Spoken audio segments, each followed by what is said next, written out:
안녕하세요. 한미가족 여러분. 오늘은 9월 17일 목요일 아침입니다. 오늘도 하나님의 말씀을 함께 묵상하고 또 기도하러 나오신 여러분들을 환영합니다. 오늘은 요한계시록 20장 7절에서 15절까지 말씀을 같이 읽고 또 묵상하며 기도하겠습니다. 먼저 제가 요한계시록 20장 7절에서 10절까지 말씀을 먼저 읽겠습니다. 천년이 참에 사탄이 그 옥에서 놓여 나와서 땅의 사방 백성 곧 곡과 마곡을 미혹하고 모아 싸움을 붙이리니 그 수가 바다의 모래 같으리라. 그들이 지면에 널리 퍼져 성도들의 진과 사랑하시는 성을 두르매 하늘에서 불이 내려와 그들을 태워버리고 또 그들을 미혹하는 마귀가 불과 유황못에 던져지니 거기는 그 짐승과 거짓 선지자도 있어 세세토록 밤낮 괴로움을 받으리라. 네. 7절부터 10절에 보면 천년이 참에 사탄이 그 옥에서 놓여 나와서 이 땅에 있는 여러 백성들을 모아 싸움을 붙일 것이다. 그런 내용의 말씀이 등장을 하고 있습니다. 이 천년이 참에 천년이라는 표현이 나오죠. 여러분들이 어제 아침에 묵상하셨던 요한계시록 20장 그 1절에서부터 시작된 내용을 읽어보면 이제 거기에 천년이라고 하는 말이 여러 번 등장을 했습니다. 여러분들이 많이 들어보셨던 천년왕국이라고 하는 표현이 바로 그 천년이지요. 그런데 이 말씀을 나누기 전에 먼저 우리 성경에는 이제 정확하게 말하면 천년왕국이라고 하는 말은 없습니다. 우리가 그냥 습관적으로 천년왕국 이런 말을 쓰지만 성경은 어디에도 천년왕국이라고 하는 표현은 없습니다. 성경에 있는 표현은 천년 동안이라는 표현이죠. 그래서 요한계시록 20장 그 2절에도 보면 옛뱀 마귀요 사탄이라고 불리는 옛뱀과 마귀를 잡아서 천년 동안 결박한다 이런 말씀이 나오고요. 또 4절에 보면 우상과 짐승에게 표를 받지 아니한 사람들이 살아서 그리스도와 더불어 천년 동안 왕노릇한다 이런 표현도 있습니다. 그리고 또 5절에 보면은 그 하나님과 그리스도의 제사장이 되어 천년 동안 그리스도와 더불어 왕노릇할 것이다 이런 표현들이 나오는데 다 천년 동안이라고 하는 표현입니다. 천년 왕국이라고 하는 것은 없습니다. 천년 왕국이라고 하는 말을 쓰시는 분들은 대개 천년 왕국이라고 하는 것이 특별한 나라, 특별한 장소, 특별한 세상인 것처럼 설명하지만 성경에는 그런 표현이 없고 그냥 천년 동안이라고 하는 표현만 나옵니다. 그러면 천년이라고 하는 이 표현, 천년 동안이라고 하는 이 기간은 뭘 말하는 건가? 여러 차례 말씀을 드렸습니다만 요한계시록에 나오는 숫자나 그림들은 다 상징적인 의미를 가지고 있습니다.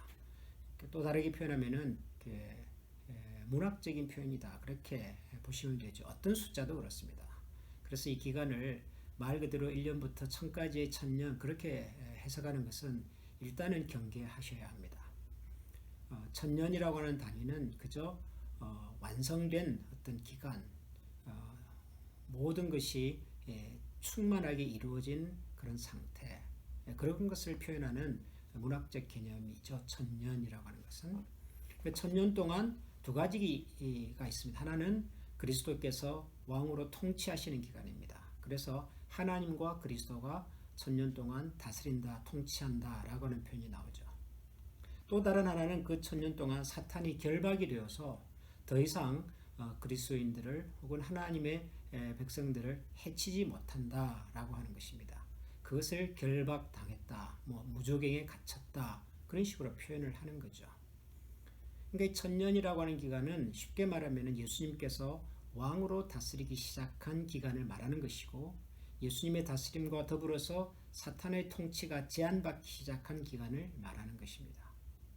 그렇게 본다면 이 천년이라고 하는 것은 예수님께서 이 땅에 하나님의 나라를 선포하시기 시작한 그때부터 시작해서 예수님께서 다시 오셔서 시작하신 그 하나님의 통치를 완성할 때까지의 기간, 그 기간을 요한계시록에서는 천년이라고 하는 표현으로 사용을 하고 있는 것입니다. 나타내고 있는 것이지요.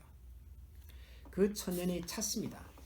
그 천년이 참과 동시에 어떤 일이 일어났냐 하면은 그 옥에 갇혀있던 사탄이 놓여 나와서 이 땅의 여러 백성들을 모아서 싸움을 붙인다라는 표현이 등장을 합니다.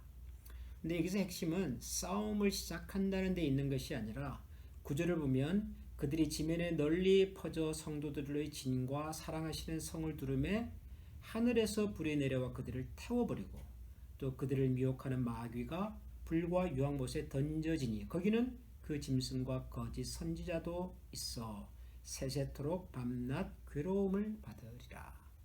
그러니까 이 사탄이 결박된 사탄이 놓여서 전쟁을 일으키는 데 방점이 있는 것이 아니라 그 사탄이 그런 전쟁을 설령 일으킨다 하더라도 동시에 하늘에서 불이 내려와서 그 미혹하는 자들과 마귀를 불과 유황못에 던지시는 하나님의 심판이 하나님의 최종 승리가 오히려 이 말씀에서의 방점이다 하는 것입니다. 사탄이 놓인다는 것도 이것을 문자적으로 해석해서 이 천년이라고 하는 기간을 마치 문자적으로 천년 정해놓고 그 천년이라고 하는 기간 동안에 어떤 일들이 일어날지를 막 자세하게 설명하시는 분들처럼 그렇게 해석하시는 분들이 있지만 이 사탄이 잠깐 놓인다는 것도 시간의 문제가 아니라 이미 우리가 요한계시록 20장 앞부분에서도 그런 표현이 나오지 않았습니까? 그 미혹하는 이 영이 3절에 보면 무저갱에 임봉되어서 천년이 차도록 다시는 만국을 미혹하지 못하게 하였는데 그 후에는 반드시 잠깐 놓이리라 라고 했던 그 표현하고 같은 건데요. 잠깐 놓인다.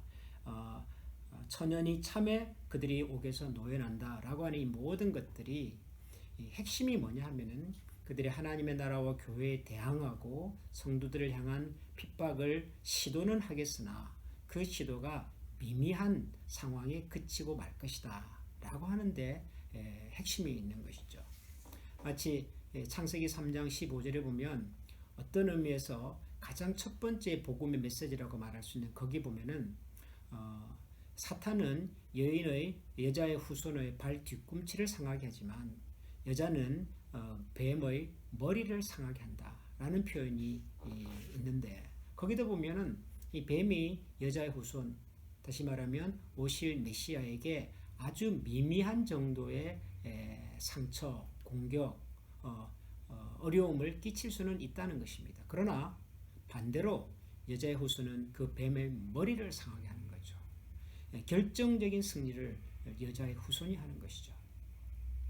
같은 맥락에서 천년이 참에 사탄이 옥에서 놓여 나와서 싸움을 시도하겠으나 그 싸움은 곧 하늘에서 내려온 하나님의 징계와 심판에 의해서 패배하게 될 것이고 결국은 불과 유황못이 있는 곳에 던져지고 말 것이다. 이것이 마지막 날에 나타날 하나님의 최종적인 심판의 그림을 그렇게 보여준 것이죠. 그리고 이제 11절에 보면 제가 읽겠습니다. 또 내가 크고 흰 보좌와 그 위에 앉으신 이를 보니 땅과 하늘이 그 앞에서 피하여 간데 없더라. 또 내가 보니 죽은 자들이 큰 자나 작은 자나 그 보좌에 앉아 있는데 책들이 펴 있고 또 다른 책이 펴졌으니 곧 생명책이라. 죽은 자들이 자기 행위를 따라 책들에 기록된 대로 심판을 받으리니 바다가 그 가운데서 죽은 자들을 내주고 또 사망과 음부도 그 가운데서 죽은 자들을 내주매 각 사람이 자기 행위대로 심판을 받고 사망과 음부도 불못에 던져지니 이것은 둘째 사망 곧 불못이라. 누구든지 생명책에 기록되지 못한 자는 불못에 던져지더라.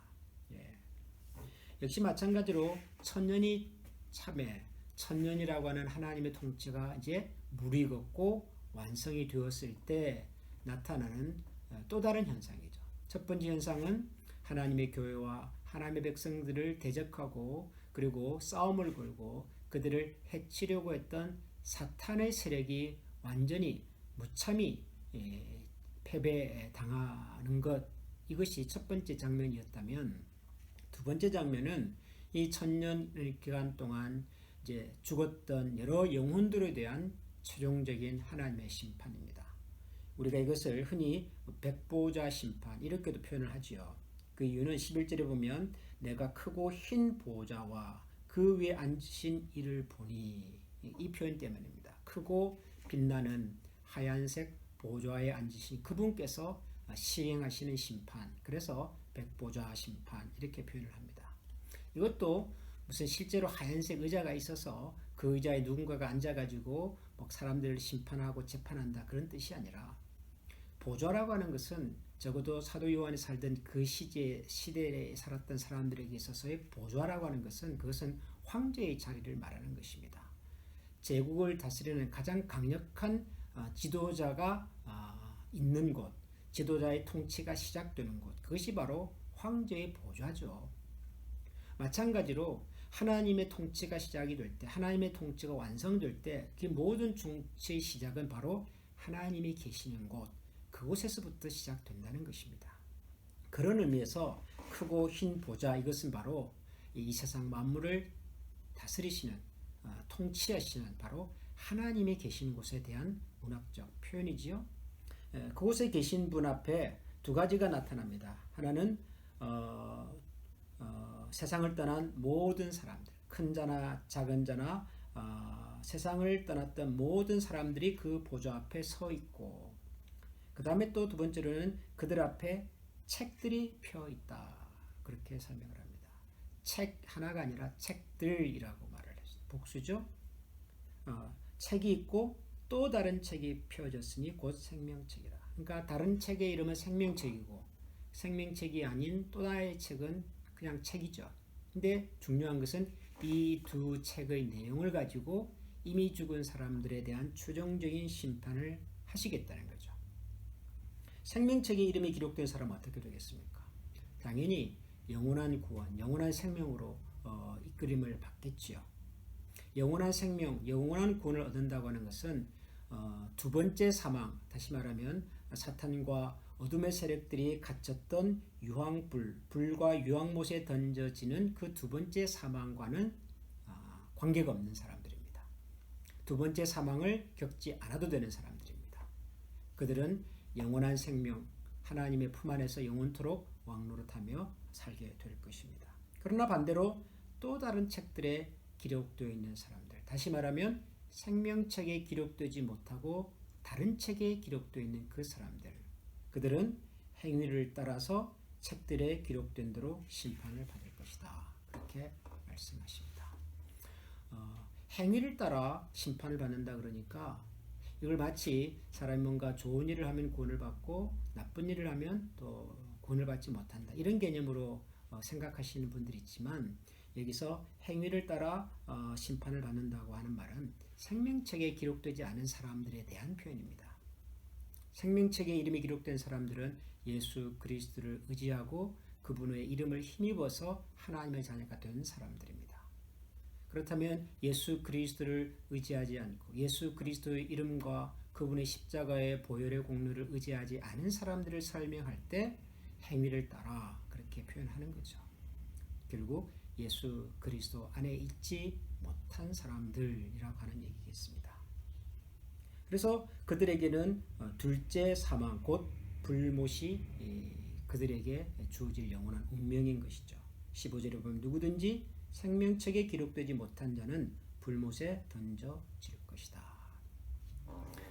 요한계시록 20장은 이 천년이라는 기간 동안 이루어지는 예수 그리스도 통치와 그 기간 동안에 또다시 나타나는 어둠의 세력, 사탄의 세력의 제한된 활동에 대한 말씀이었고, 그 천년의 기간이 끝나면 하나님의 최후의 심판, 최후의 통치, 최후의 승리에 관한 말씀이었습니다. 저와 여러분은 어디에 속한 사람들일까요? 저와 여러분의 이름은 어디에 기록이 되어야 할까요? 어디에 기록이 되어 있다고 믿으십니까? 당연히 생명책이어야 합니다. 예수 그리스도의 보혈과 그분의 십자가의 사랑을 믿고 그 사랑 안에서 예수님과 더불어서, 아직 그분이 이 땅에 재림의주로 오지는 않으셨지만 그분이 시작하신 이 세상에서의 왕으로서의 다스림을 기쁘게 받아들이고, 그분과 함께 제한된 사탄의 도전과 시련이 있을지 몰라도 그 그 제한된 사탄의 도전과 시련에 굴하지 않고 포기하지 않고 타협하지 않고 우리에게 약속된 최후의 승리를 바라보면서 오늘도 믿음 안에서 승리의 노래를 부르고 승리의 그날을 기다리며 살아가는 사람들입니다. 하나님께서 저와 여러분에게 허락하신 이 하루가 하나님께서 이미 약속하신 그 승리를 기대하고 기뻐하고 감사하면서 승리의 노래, 감사의 노래를 함께 찬양하면서 오늘도 주 앞에서 신실하게 살아가는 우리 모두가 될 수 있기를 소원합니다. 기도하겠습니다.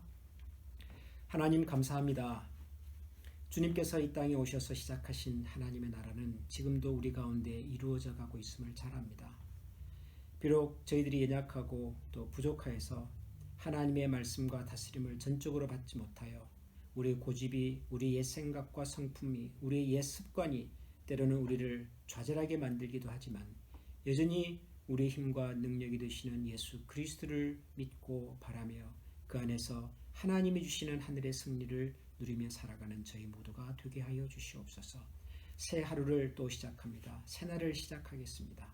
변함없는 하루겠으나 하나님께서 우리를 위하여 예비하신 그 놀라운 것들을 하늘에 속한 비밀을 오늘도 경험하고 함께 발견해가고 찾아가는 저희 모든 성도들이 되게 하여 주시고 여러 가지 이유들 때문에 찾아왔던 어려움과 아픔과 혹은 깊은 시련 속에서도 우리 사랑하는 모든 성도들이 좌절하거나 낭망하지 아니하고 오늘의 힘과 오늘의 능력이 바로 우리 주 예수 그리스도에게 있음을 기억하며 하나님과 더불어 함께 걸어가는 귀하고 복된 하루가 되게 하여 주옵소서. 예수님 이름으로 기도합니다. 아멘.